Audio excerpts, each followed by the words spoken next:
Olá, muito boa tarde, boa sexta-feira com arquitetura e design, sobre tudo que tem fora e dentro de casa. Se você assistiu o programa ontem, lembra que havia 4 mulheres num sofá. Agora a gente tem 4 homens para fazer um certo equilíbrio na conta, não é? A gente vai falar sobre os assuntos que a gente gosta. Vai falar sobre arte, vai falar sobre arquitetura de interiores e sobre revestimento, sobre materiais de acabamento, materiais que dão uma cara dos produtos, que estão mudando os ambientes do quarto à cozinha ou da cozinha ao quarto, que são as pedras. Isso é super interessante, a gente viu no exterior agora recentemente, como está se usando esse material que já vem há alguns anos aumentando de importância junto com os painéis de madeira, com esses materiais também sintéticos, mas as pedras naturais estão numa proporção dentro dos espaços e dos objetos também incrível. Muito bem. Eu tenho gente de Porto Alegre, de fora, vou pedir que eles se apresentem, porque é muita informação para uma pessoa só. Muito bem.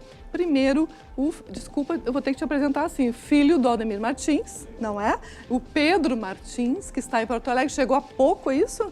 Para nos dar entrevista. Muito obrigada pela tua presença aqui. Tu pode brevemente dizer qual é a tua função em relação à obra do Aldemir? Depois a gente vai te entrevistar com mais calma em outro bloco.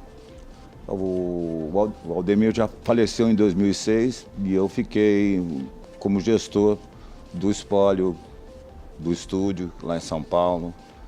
E nós temos aí um acervo enorme do Aldemir, né? Ai, maravilhoso. Até com pastilha de vidro. Viu só? Eu falei, essa questão dos revestimentos está incrível. Daqui a pouco a gente vai saber tudo, por que ele está em Porto Alegre e como é que a gente vai usufruir da presença dele em uma exposição. Mas já já a gente amplia o assunto. João Pedro Crescente, ambidestro arquitetura, com a Raquel Zafalon e a...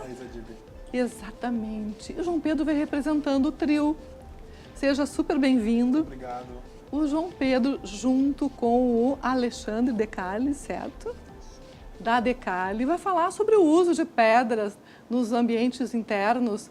Não só o João Pedro, mas outros arquitetos também, que são clientes da Decali, usam esse material nos espaços e eles crescem de importância e na mão de um profissional de talento, eles são usados de uma forma totalmente inusitada. Depois vocês vão ver. Muito obrigada pela presença de ambos, ter aceito o convite, ter trazido, né? Essa figura que já é a segunda vez que o João Pedro participa aqui do Arquitetura e Design. A gente gosta muito do trabalho dele, é um super talento. E outro talento que está vindo também nos dar entrevista, de Lajeado, certo? Conta pra gente, fala todo o teu nome, porque eu não ouso dizer o nome dele, por favor. É Rafael Galharreta Fernandes. Galharreta, espanhol? Espanhol. Pois é, Rafael Fernandes para nós. Pronto, acabou, mais né? Fácil. Muito mais prático. Muito obrigada por ter vindo, né? Ter feito essa viagem para nos dar entrevista. A gente ficou super feliz. Eu que agradeço o convite. Muito obrigado. De te conhecer. A gente adora trazer outras cidades para a cena aqui de Porto Alegre, para mostrar projetos de arquitetura, projetos de interiores, peças de design, porque o Rio Grande do Sul é profícuo, né, em talentos em várias áreas. E a gente quer colocar todos aqui na vitrine, junto, obviamente, com os outros todos de outros estados e até de fora. O programa está super aberto para mostrar o que de bom nessa área de arquitetura, design, lifestyle e arte também ocorrem aqui. Muito bem, a gente vai chamar intervalo comercial, mas antes eu quero lembrar que você pode nos assistir pelos canais 24, 524 da NET e também pelo YouTube, pelo Twitter e pelo Facebook. O meu Facebook, meus seguidores podem assistir, porque eu estou fazendo uma watch party. O que é isso? A gente faz um compartilhamento e as pessoas que nos seguem podem assistir o programa ao mesmo tempo em que ele ocorre, ou que a gente aciona esse mecanismo da rede social. E também pelo Facebook da RDC TV. Você entra lá, vai lá, o programa que está no ar, Arquitetura e Design, clica ali e assiste de onde estiver. Não é prático? As plataformas digitais vieram para facilitar a nossa vida e nos deixar conectados o tempo todo. Só que tem que saber escolher, né? Senão a gente fica louca querendo ver tudo. Tem que fazer uma curadoria dos assuntos de nosso interesse. Muito bem. 2 minutos e já voltamos para conversar de novo com você.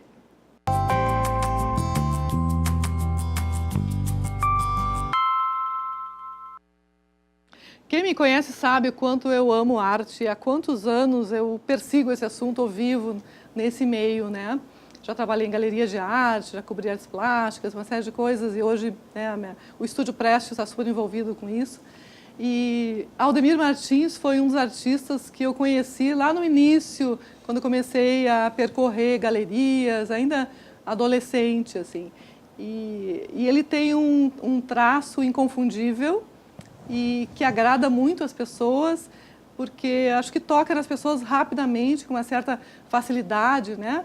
E eu acho que a arte, a importância da arte, tudo isso, a dimensão que a arte tem é de nos fazer mexer com a gente, né? Nos fazer pensar, nos alegrar, nos emocionar, nos fazer felizes naquele momento. E eu estou aqui, tenho a honra de estar aqui com o Pedro Martins, que é o fiel guardião, né, da obra do Aldemir Martins, como a gente falava na abertura do programa. Ele veio de São Paulo, amanhã vai abrir uma exposição aqui em Porto Alegre da obra dele.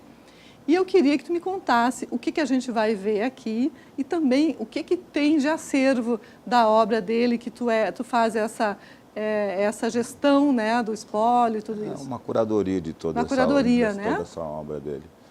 A gente vai ter a maioria das obras que eu trouxe para a gente apresentar aqui para o Nicolas, na Galeria Bublitz. Sim.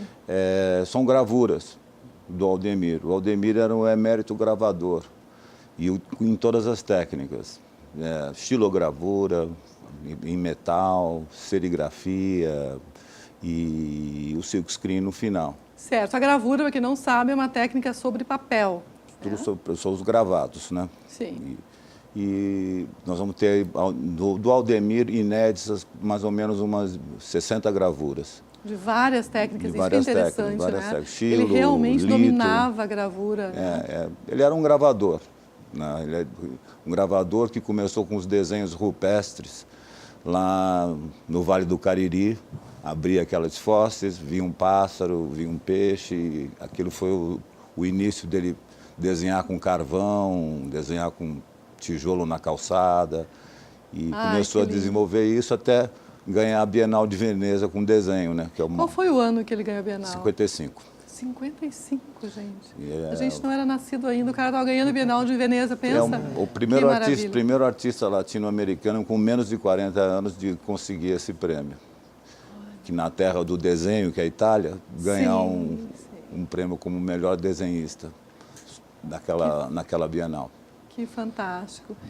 E quantas séries conhecidas assim ele tem? Eu não quero eu falar da temática, eu queria que tu falasse da temática que tornou ele super conhecido. Ele tem uma coisa do nordestino, né? Muito amigo do Jorge Amado, das pessoas do Nordeste. Saiu de Fortaleza, foi morar no Rio de Janeiro, que era a capital, e depois foi para morar na Bahia. No Rio morava com Bandeira, que foi para Paris. Bem acompanhado, Cícero né? Dias. Olha só, que maravilha. São os artistas que conviveram com ele. Ele é um autodidata, gostava de todas as técnicas. Interessante. Ficou 5 anos morando em Roma depois que ele ganhou a Bienal. Ah, sério. Foi um prêmio da Bienal? Da Bienal de Veneza, ele teve uma viagem ao exterior e foi morar em Roma. Certo. Em Roma, ele falou que era para ele, foi onde ele bebeu tudo, porque vem dos fenícios, etruscos, até chegar os romanos, estava tudo ali para ele. Sim. Um cearense, vivendo lá naquela sede que é o Ceará, e morar em Roma, que em toda a praça tinha uma fonte com água gelada.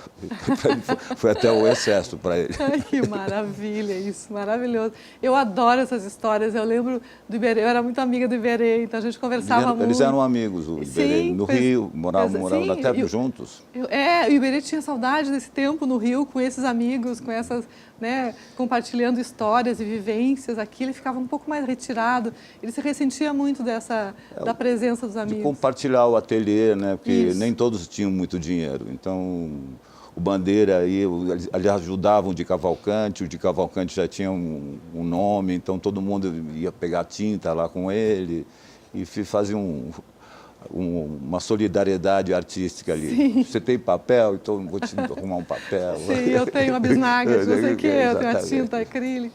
Maravilhoso isso. Eu fico fascinada, porque aí a gente entende como é que a gente chegou até aqui, né? Exatamente. Porque, olhando as obras, tá, a obra é pronta, mas não, tem uma história por trás, riquíssima, né?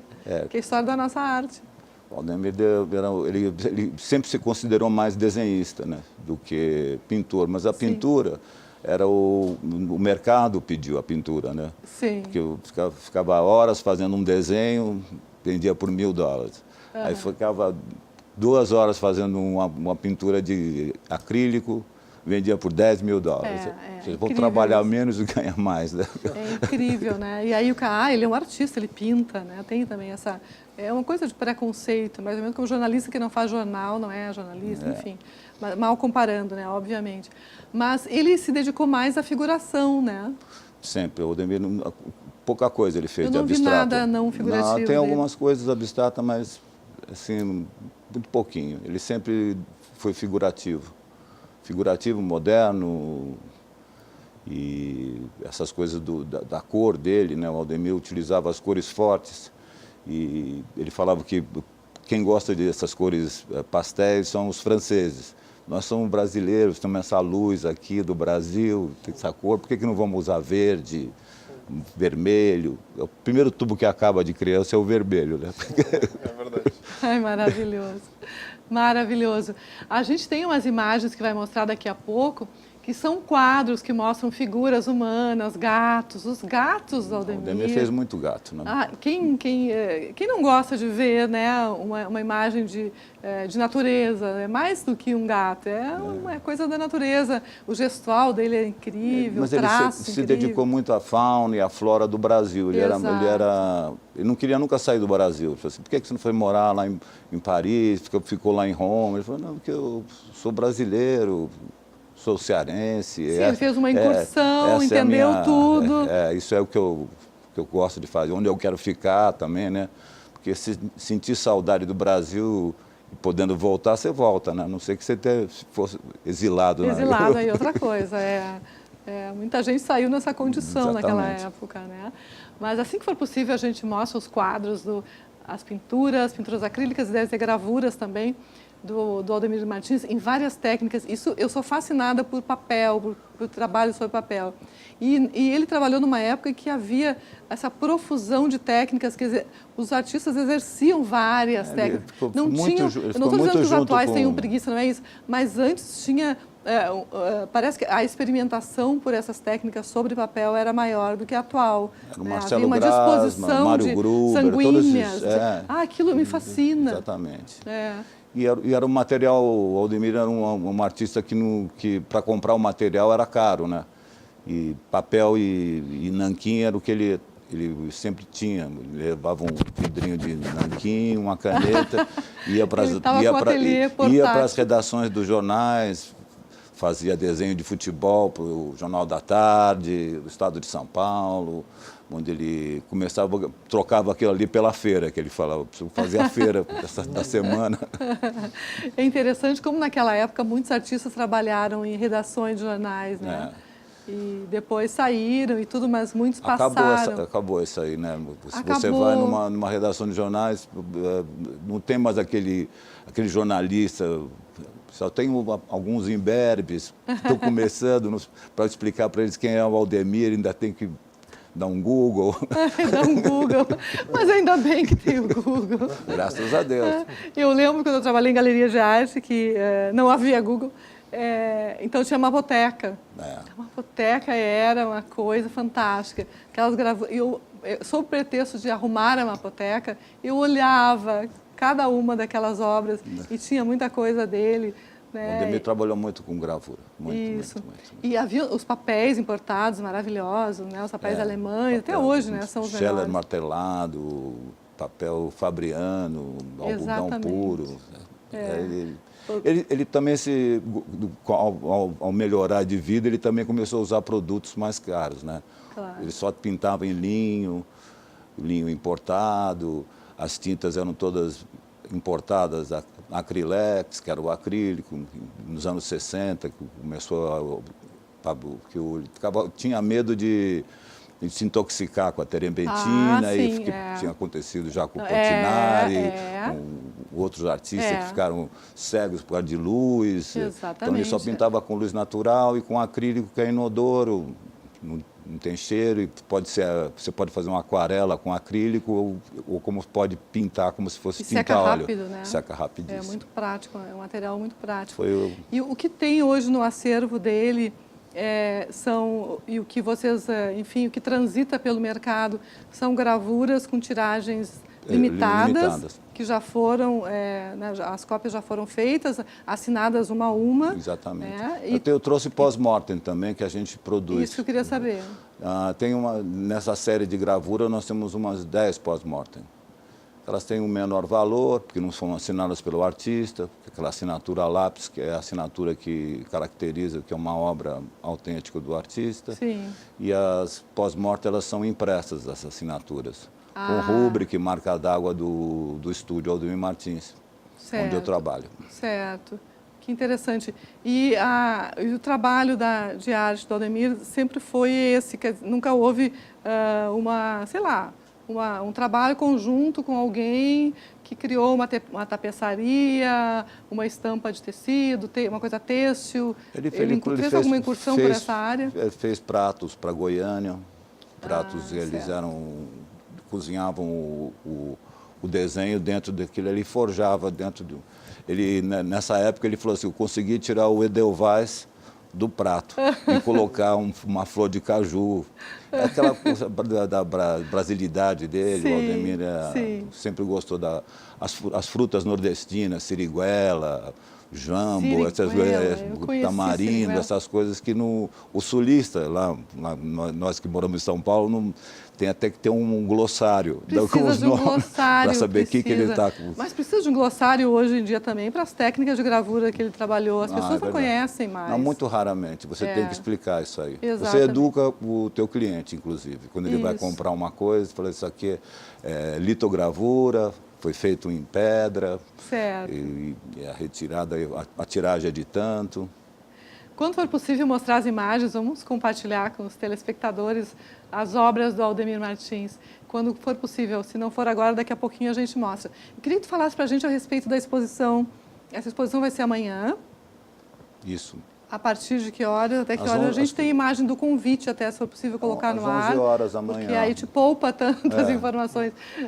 Às 11 da manhã. Às 11 da manhã vai ser a abertura. É na Vicente? É. Vicente da Fontoura, né? Exatamente. Acho que daqui a pouco a gente... vai aparecer daqui ali. a pouco vai aparecer ali, ó. Tá ali. Vamos ver. 11 de maio, sábado, das 11 às 16. Na Neuza Goulart Brizola, 143. Ali é Neuza Goulart, 143. Esquina Vicente da Fontoura, 2600. Na verdade, a entrada eu acho que é pela Vicente até. Exatamente. Né? Tem esse endereço meio estranho, mas a entrada é por ali. E aí a exposição abre, né, de segunda a sexta-feira, das 11 às 7 horas da noite, e aos sábados, das 10 às 16 horas. Muito bem. Então, na exposição tem pinturas e tem gravuras. São quantas obras no total? São 10 pinturas e 60 gravuras. 60. E está tudo à venda? Tudo à venda. E depois de terminar a exposição, as obras ficam aqui ou elas vão embora? Vai ficar algumas coisas o Nicolas adquiriu para acervo e outras vão voltar. Outras voltam. Voltam para o estúdio. E tu tens um trabalho de fazer exposições itinerantes por todo o Brasil, depois daqui abre aonde? Em 2022, o Aldemir, se vivo estivesse, ia fazer 100 anos, né? Olha. Então a gente está projetando para 2022 uma boa exposição. Lá em São Paulo? Não, vai itinerar em grandes capitais. Certo. Em São Paulo já sabe onde vai ser? Acho que vai ser no MASP. Que maravilha. Em 8 de novembro, que é o aniversário dele. 8 de novembro. Muitos artistas nasceram em novembro. Em novembro. Né? Interessante isso. Muito bem. A gente vai fazer um intervalo comercial e depois a gente retorna para mostrar as imagens e continuar a conversa com os nossos outros entrevistados, porque aqui é uma roda de conversa, fica todo mundo participando de todos, está todo mundo boquiaberto, né? Ninguém falou nada durante a conversa com o Martins, que eu estou chamando ele de Martins, e porque é tão interessante ouvir essas histórias, tão rico, né? Hoje em dia a gente vê tudo pronto e não sabe como é que foi a batalha toda lá atrás. 2 minutos a gente já retorna, até já.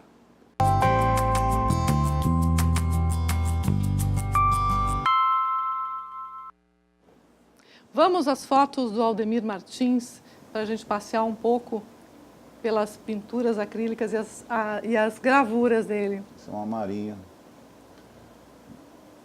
Que o Aldemir, isso aí é bem o Ceará, né? É o Ceará. Aqueles 150 quilômetros de praia. Tudo isso. Isso é o Pantanal. Com um alusivo indígena. Que bom que tu sabe tudo, que maravilha. Isso aqui é uma coroa de frade, que é um cactus. Olha só. Isso aí é aquarela. Isso é gravura. Olha que legal. Está bonito. Gravura. É a serigrafia, né? Uma Os gatos. familhinha de gatos. Esses gatos são famosos, né? São famosos. Os gatos são Eu já vi famosos. alguns gatos assim. É. Caju, que é coisa sempre muito característica do Aldemir, né? A natureza morta. É. Que de morta não tem nada a natureza, né?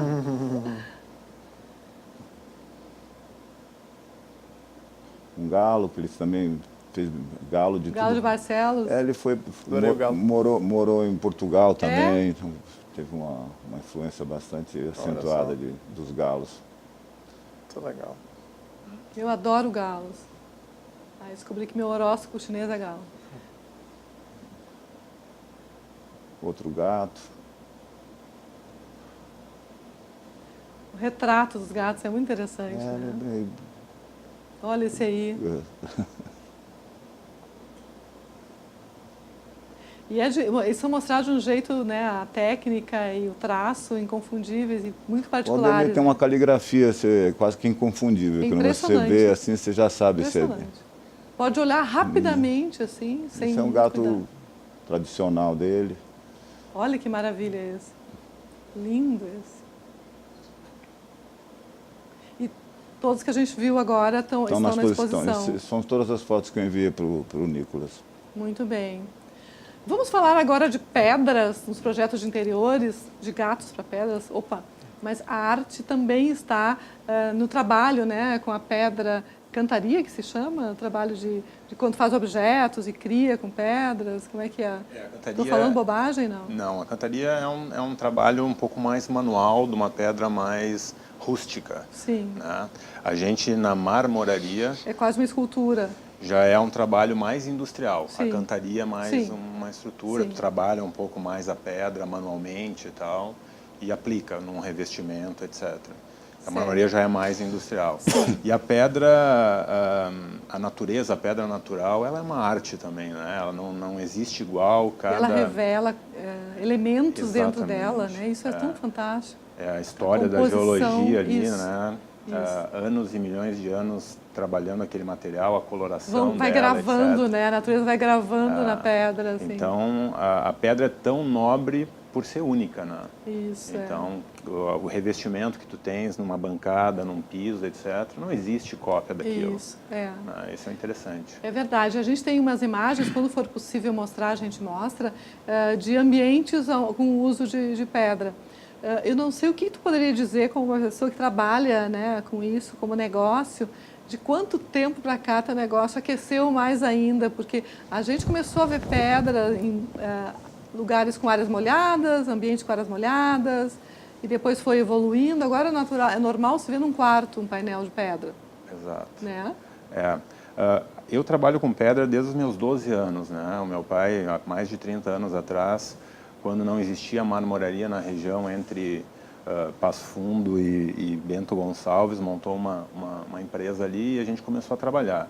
Antes, as pedras, os granitos, eram aqueles granitos mais comuns. Certo. Né? E a gente está vendo um todo trabalhado lá. Exato, a gente está vendo um mármore de Carrara, né? Um statuareto, né? Que é um mármore italiano. Né?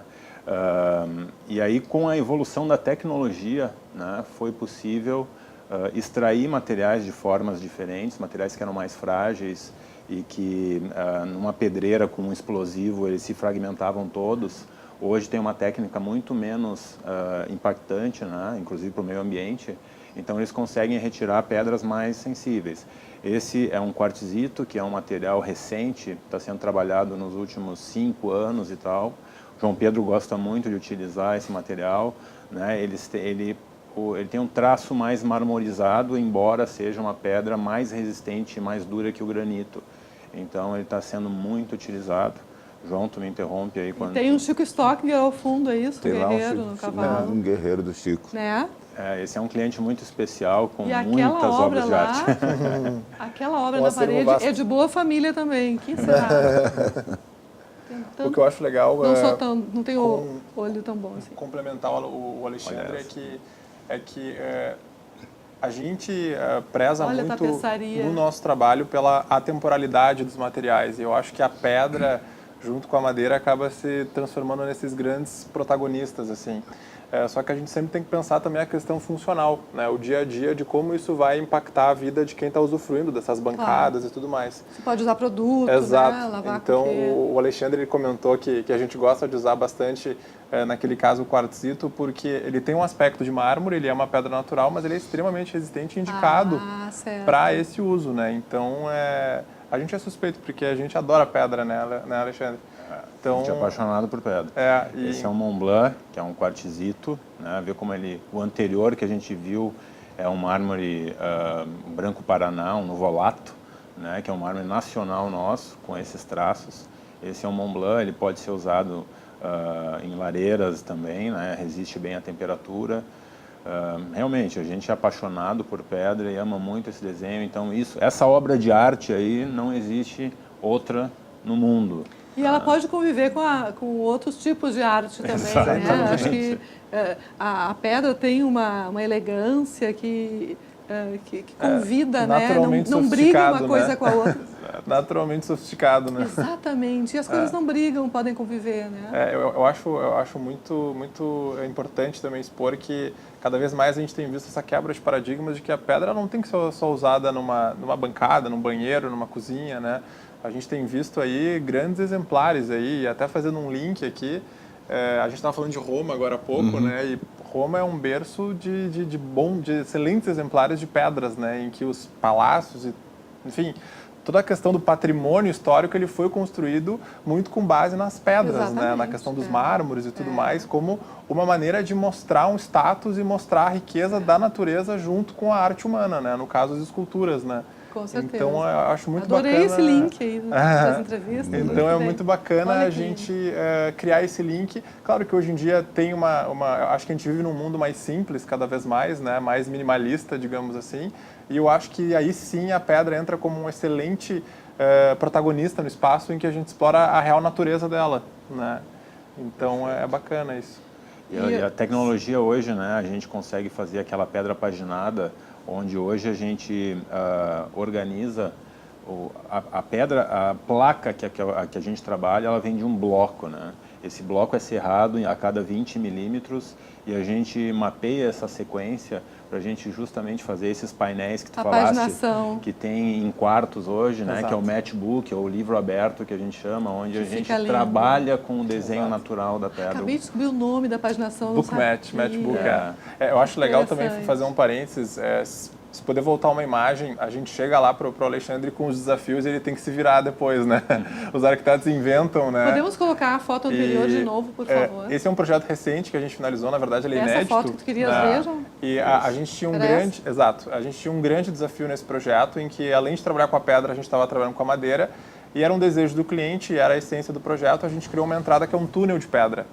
Só que dentro desse túnel de pedra, nós temos forro lateral de pedra e nós temos uma porta blindada que tem uma questão acústica e de proteção e tem a questão da madeira. Então a gente juntou 4 fornecedores diferentes dentro de um mesmo espaço. E tipo assim, olha, eu quero isso, se virem. A gente ajuda um pouco, né?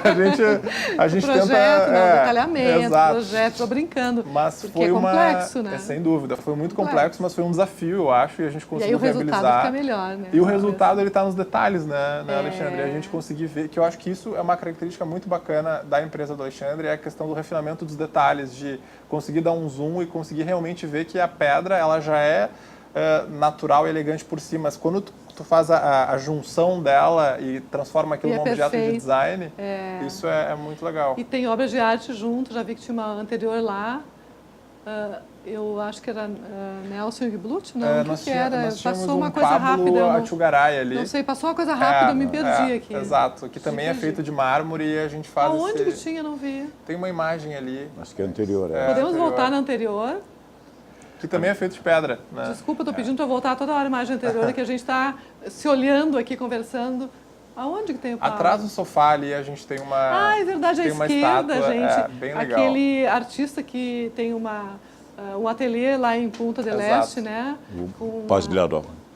Paz Vilaró. Isso, exatamente. E uma coisa interessante também é o seguinte, né? A gente ama muito a pedra, mas a delicadeza como ela é projetada é muito importante, né? Porque senão a pedra ela também pode ficar muito massificada, né? Então o detalhe de como projetar aquele túnel que a gente fez foi fantástico. Tu deve ter visto agora em Milão, né? A própria Cosentino, que trabalha muito a beleza da rocha industrial, né? Criou um túnel lá, sem fim e tal. E o João já tinha projetado isso há alguns aninhos atrás. Então, é muito interessante. Olha, Zavanha... Ó, esse é o bookmatch, né? Zavanha Gralha, né? Exato. Se eu não me engano, Alexandre, isso é uma pedra brasileira, né? Que é o Marquina Nacional. De Minas? Não, isso vem do Paraná. Do Paraná. Isso é uma coisa legal também da gente explorar muitas pedras locais, né? E eu acho que muitos arquitetos acabam desconhecendo das pedras que nós temos aqui, né? Então eu acho que é muito legal a gente explorar muito o que vem daqui, né? Inclusive a gente tem feito algumas descobertas recentes assim de mármores baianos assim que são maravilhosos assim. A gente brinca que é baiano com cara de italiano, sabe?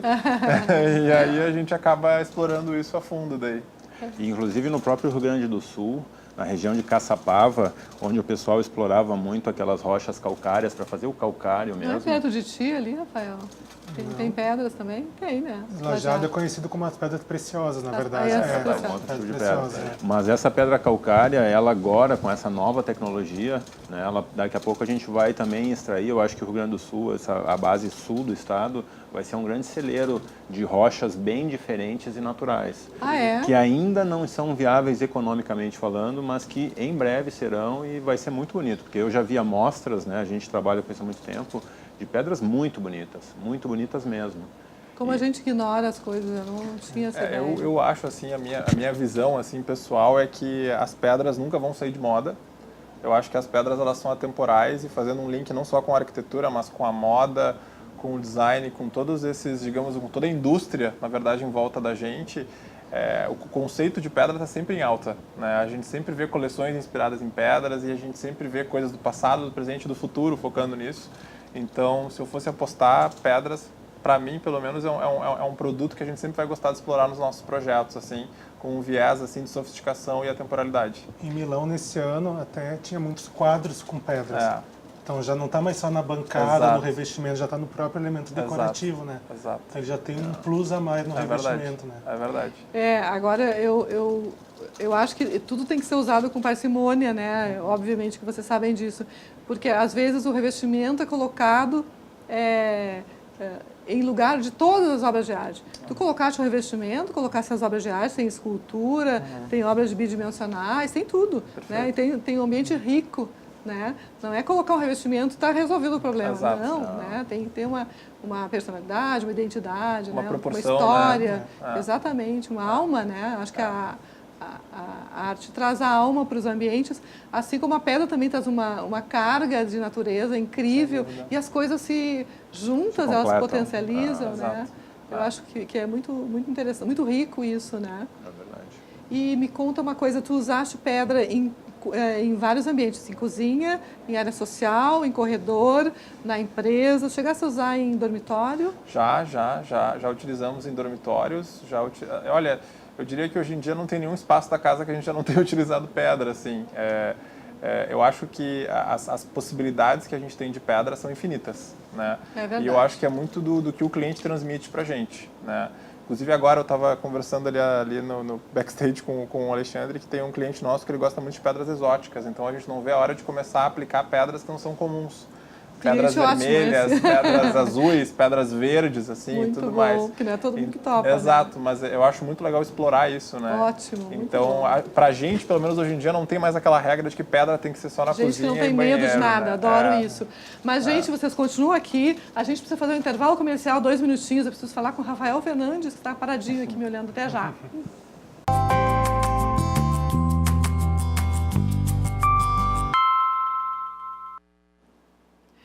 A gente está aqui com Rafael Galharreta Fernandes, acertei? Acertou, tá tudo certinho. Nome espanhol, eu acho incrível, mas na hora de falar a pessoa tem medo de errar. A gente estava conversando agora no intervalo a respeito do uso de materiais, de pedras, o que a gente viu lá fora em Milão este ano. E eu queria saber como é que tu vê essa questão dos revestimentos em geral nos seus projetos, porque o mercado oferece muita coisa, né? Na hora de escolher, tem os industrializados, as pedras naturais, tem uma gama impressionante. E aí, como se não bastasse, as pessoas fazem ripados de madeira, cortando as ripas, pintando no fundo, criando mais opções ainda de fechamento, né?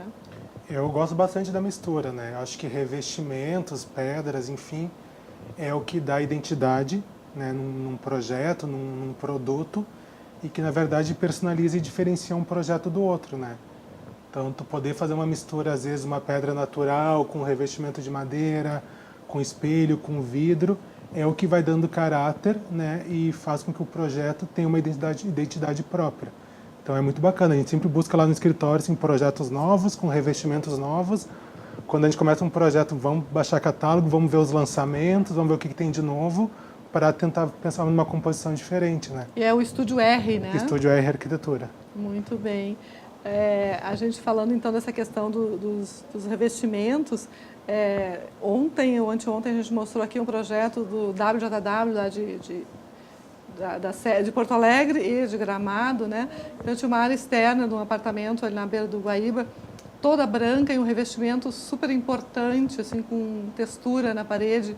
E como era a área externa, só aquilo, né? Ficou tão incrível. E um corte numa parede diagonal que dava um quadro no Guaíba ao fundo. Às vezes as soluções são muito simples, né? O reveste com pedra, aquilo fica incrível. Não precisa tantos elementos, mas ao mesmo tempo, se tu reduzir muito, fica meio sem identidade mesmo, como tu estavas falando. Né? É que, na verdade, o revestimento aquece, né, o ambiente. Até um dos projetos que nós trouxemos aqui, começou o projeto pelo revestimento. Né? Nós tínhamos uma sala que era um pé direito duplo, era um projeto comercial, então a ideia era quebrar o pé direito duplo com algum revestimento. Então foi aí, a partir daí que a gente começou com a composição. Então é o que vai dando realmente a identidade para cada projeto, né? Certo. Isso eu sempre digo que, tenho dito ultimamente que os arquitetos descobriram todas as superfícies, inclusive o teto, né? Tem alguns projetos que até o teto está trabalhado com revestimento. Papel de parede, porcelanato, já tem palha, então tu pode explorar, né? Vai trabalhando, que nem nós vimos o projeto do túnel com revestimento, parte da criatividade de cada um, né? Então, e materiais que se usava, por exemplo, no piso, está se usando no teto, nos fechamentos laterais, em tudo, né? Eu lembro quando começaram os revestimentos de piso e parede. Já foi o piso e parede igual, já foi uau, né? Uau. E agora... Acho que hoje não tem mais regras, né? Não tem mais nada, né? Que bom, que ótimo. Sem limites, né? E o revestimento é cada vez maior, né? Tá, não é mais aquele porcelanato 2020, as placas maiores, peças maiores.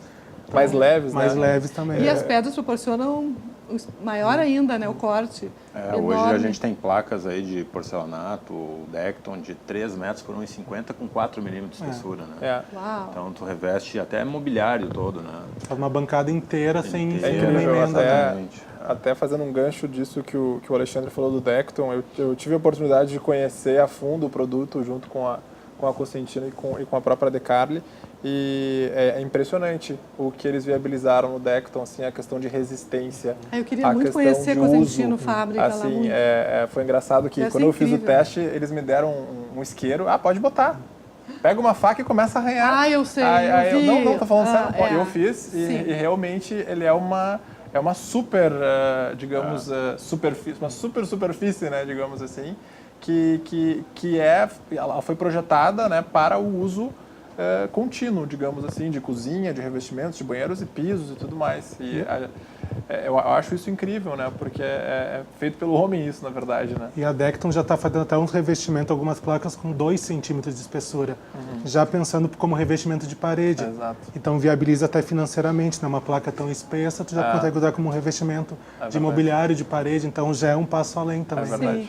E as pedras retroiluminadas ficam incríveis também, né? É outro A artifício. gente tem os materiais naturais, naturalmente translúcidos, né? Que são os ônix, tem alguns Isso, quartzitos também. Né? E agora a gente tem uma tecnologia mais recente que é de cortar a rocha com 5 milímetros de espessura e aí a gente transforma aquele granito, por exemplo, um verde ubatuba que nunca foi translúcido, ele vira translúcido. Né? E a gente consegue então dar essa translucidez para materiais que normalmente na sua espessura normal não são translúcidos. Se torna leve, se torna translúcido, uma série de... A tecnologia, ela abriu muitas portas para o nosso mercado de revestimentos. Né? Falando um aspecto bem prático, o que não pode ser usado em área molhada? Realmente piso polido. Realmente polido é o que não... Eu digo numa pia, num box. Aí é uma questão de absorção. Por quê? Né? Porque a questão aí tu vai colocar, vão cair ali produtos, né, químicos. O que tem São pedras produtos que não muito suportam, porosos, que eles não mancham podem ser usados em área tirando. molhada porque ou eles vão criar fungo, ou Pois eles é, vão isso. absorver uma sujeira, etc. Então, assim, via de regra, materiais mais porosos a gente não costuma utilizar. Os mármores calcíticos são os mais porosos, né, e alguns limestones. Né? Mas hoje até para isso já tem tratamento. Mármores né? calcíticos. Fiquei eu cá pensando quais são esses mármores. O mármore calcítico é o que todo mundo conhece. É aquele branquinho, branco. é aquele branquinho Aquele meio brilhosinho, que é o mármore do branco Espírito básico. Santo. Que é o Carrarinha, mármore do Espírito, assim. que é um carrarinha que é misturado com verde ou com cinza e tal. Ele tem a base morfológica dele no calcítica, né? E as pessoas usam, né? Usam bastante. Mas hoje tem muita tecnologia, tem muitos produtos químicos que selam esse material e ele passa a não ser mais tão poroso e pode se utilizar. Veja só. Então hoje não existe material que a gente não possa utilizar. É Tu verdade. sabe tudo de tudo. Tô vendo que não tem material que Um pouquinho. a gente falha, já sai correndo atrás e vai dando as informações técnicas.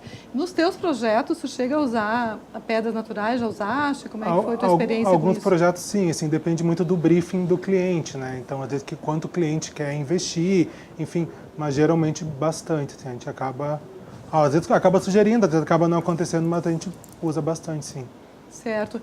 E como eu perguntei para o Crescente se ele tinha usado já em dormitório, tu já chegaste a usar? Dormitório ainda não. Ainda não. E eu lembro que uma das primeiras vezes que se viu uma pedra num dormitório, eu acho que foi na Casa Cor São Paulo, se eu não estou enganada, num quarto. E ficou tão bonita com a paginação aquela do livro aberto, como é que é? MacBoot ou BookMatch. Isso. Né? E na realidade a gente tem um outro detalhe. Às vezes, hoje a gente tem uma tecnologia também que pode esquentar, aquecer a pedra, né? Então, por exemplo, como é que eu vou usar uma rocha, uma chapa de pedra no meu quarto se ela é tão gelada, tão fria? Né? Tanto para o aquecimento de piso, a gente já tem um sistema super eficiente, e esse mesmo aquecimento de piso a gente usa em painéis de pedra, onde ela pode ficar lá com 20, 19, 18, aliás, quantos graus tu quiseres. Né? Ou seja, o aquecimento de piso não é mais de piso, é de parede também. O ambiente, Exatamente. sim. Pode O ambiente todo. Mesas que são muito comuns da gente usar em escritórios, que Sim, são fica geladas, gelada. né? Tu colocas o braço ali e ela fica gelada, não, tu aqueces ela e ela fica, inclusive serve como uma espécie de estufa, né? Vocês não vão Ela pode embora esquentar. hoje, estou adorando. Descobri coisas novas, adoro que me surpreendam. Inclusive, tem uma novidade que eu descobri com a Decarli, é a questão dos rebaixos italianos, com aquela máquina que vocês têm, né? Sim. Porque a gente está acostumado, eu pelo menos estava acostumado até então lá no escritório, a gente trabalhar com os rebaixos de cubas e de pias, com aqueles famosos 2 centímetros que tu rebaixa, né? Então fica aquela área bem demarcada, aquela área molhada. E aí vocês têm um sistema de maquinário que rebaixa italiano, ele rebaixa apenas quantos milímetros? A gente rebaixa quantos milímetros quiser, né? Exato. Antigamente era uma colagem, era uma Exato. pedra sobre a outra Exato. e formava uma área molhada ali com aquela rebarba, né? Hoje a gente esculpe, escava na própria superfície da pedra Para ter aquela caída da para água. ter aquele rebaixo e então poder Exato. coletar a água.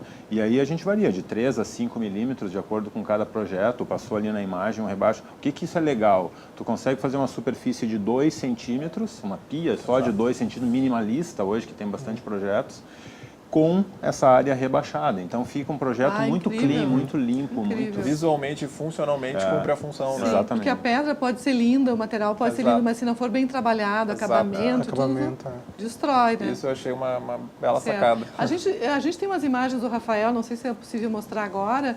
Vamos ver. Esse projeto foi um dos projetos que eu comentei que começou pelo revestimento, a gente tinha esse pé direito duplo.